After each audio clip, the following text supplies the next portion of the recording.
pretty good ups and some pretty big lows. And just coming from winning a gold medal in 2004 to multiple injuries and kind of ups and downs with that, and then I feel like I've finally come to a place where everything's been figured out. My body is just healed, and I'm finally able to just focus on training instead of kind of feeling like my training was a lot of rehab.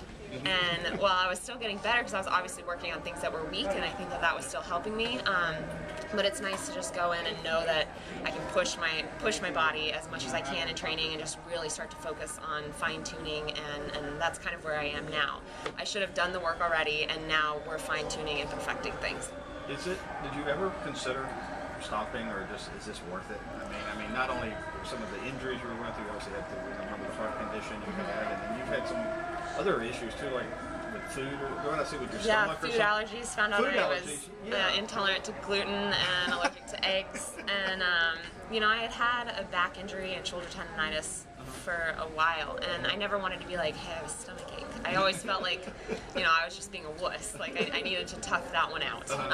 Or if I was missing practices from an injured back, I didn't want to miss another one because I was having bad stomach aches. I'd always just kind of pushed through that, and I never really thought about what toll those stomach aches were taking on my body. How long did you have all that? The first time we were at a swim meet in Austin, I think I was like 13 or 14 when I went to the emergency room.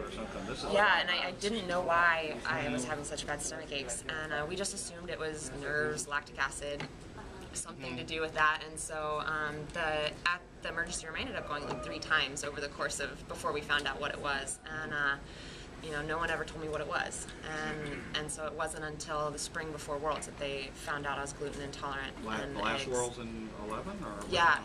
So in 2010 is when you finally, after.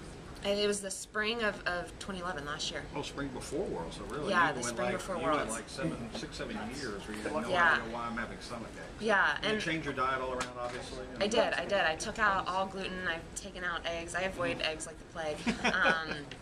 And I really feel a huge difference, and that's why we took out the 200 free before going into Worlds. Is I lost all my endurance. I didn't have the energy. I knew I could put together one great 200 free, but going into Worlds, I was probably going to have to do 5 between prelims, semifinals, finals, prelims of the relay, and finals of the relay, and we just didn't think I could handle all of that, and so we just took it out altogether and just said, let's focus on the sprints, because my sprinting was still there. I was still able to go fast for 100, but the endurance just wasn't there, and since taking it out, I've felt so much better.